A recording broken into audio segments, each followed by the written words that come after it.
people will be less inclined to report crimes, less inclined to go to court to participate in the prosecution of those crimes, and also less inclined to go to our family justice centers for resources, assistance, and help. That was Ventura County District Attorney Erik Nasarenko, who reported more than 40% decline in activated cases compared with August of last year, noting the drop may indicate that heightened immigration enforcement is keeping residents from seeking help.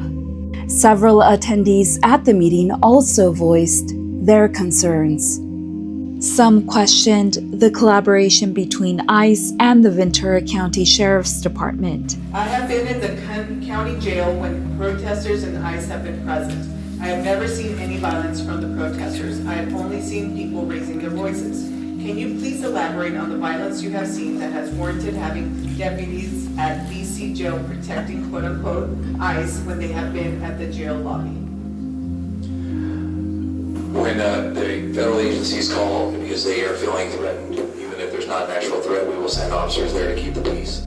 Because when I was asked early on, when I first got elected, why we're communicating with ICE, and so I went and asked the ICE agent locally, I said, what happens if I don't talk to you? What happens if I don't communicate with you?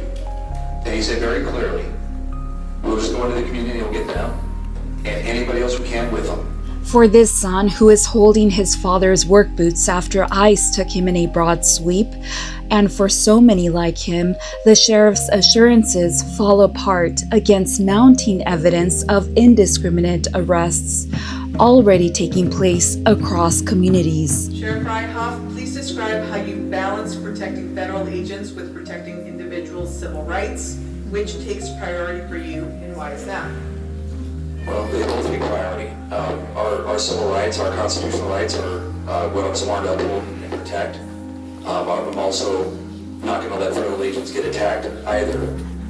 The balance is difficult, and if I saw that the federal agents were clearly doing something that was illegal, I would stop it. I would intervene if they were doing something that was unconstitutional or if they were using excessive force, and I've made that very clear to our federal partners that just like I hold our officers to that standard for intervening when somebody's using excessive force, we would do the same thing to protect the community from that. But when the Ventura County Supervisor Vianey Lopez urged the sheriff to protect the community during the glass house raid in Camarillo, this was his response. I received a call from Supervisor Lopez, along with Dr. Johnson, the CEO of the county, who said that it was going very poorly at the farm, and asked if we were going to do anything. And I said no. And did you protect anyone from the public, any of the protesters? No, we did not protect anybody from the public, correct?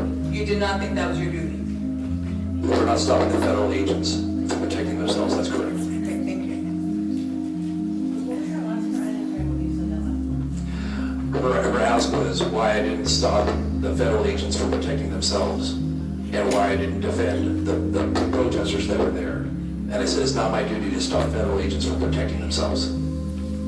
But community members did describe excessive force from federal agents at the glass house raid, even against families seeking news of their loved ones. We came over here to see what was going on, if there's any way that we could get him or any information or to help them. We were in the right here. We got pepper sprayed. We got shot at. We got, we personally, me and my mother, helped an 80-year-old lady who got shot on her ribs, and she got, with the canister, open up her leg. And, that day we saw, no matter what color you were, everybody helped each other. We were there to help each other. They didn't care. They didn't care you were 2, 3, 80, 90. They didn't care. They were just shooting. It's inhumane.